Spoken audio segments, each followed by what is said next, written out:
Hi, I'm Libby Vincent from NJACP, and I'm here with Liza Gundell, the CEO of Family Resource Network. Liza, thanks so much for being here. Can you talk a little bit about Family Resource Network and how it's unique in providing services to individuals and families? Sure. Thanks, Libby, for inviting me to be on your podcast with you. Family Resource Network is a statewide organization providing supports and services in all 21 counties to children and adults with intellectual and developmental disabilities.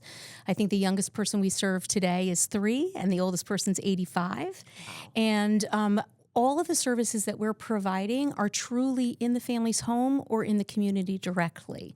So we do everything from recreation, respite, employment services, case management, support coordination services, and we do a lot around public health for people with intellectual and developmental disabilities. That's amazing. So one of the services you talked about or just mentioned was respite, and we haven't really dived into respite care.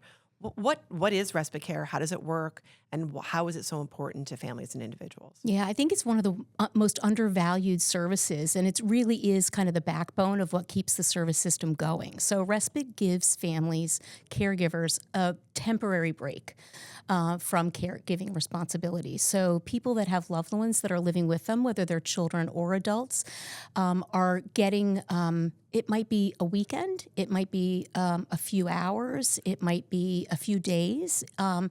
Often families are able to get regular respite, but not always.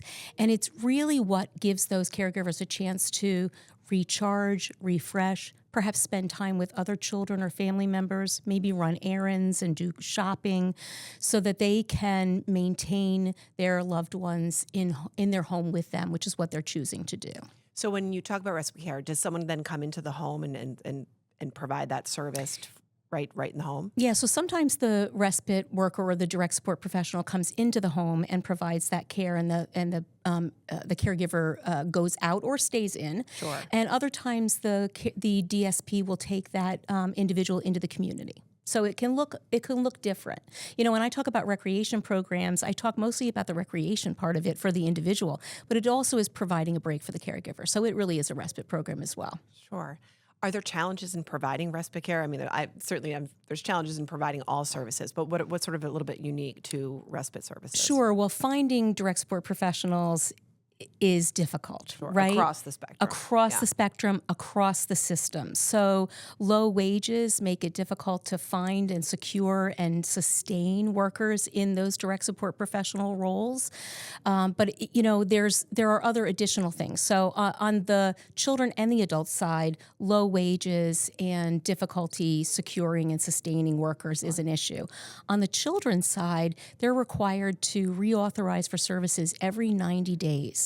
And they can only choose one service. So if they're using their respite care for after-school care, they can't use it for weekend respite or anything else. They have to choose one.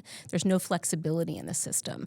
And, these are lifelong conditions. Right. So having to reauthorize every 90 days is really burdensome for families. I can't imagine. I mean, if you're needing respite services, that's, to me, says it right there. Yeah. And giving no respite, having to reauthorize so often. Are there any solutions or policies that could improve upon that? Yeah, I think there's legislation currently trying to extend that reauthorization period to once a year, which would be a huge benefit for families.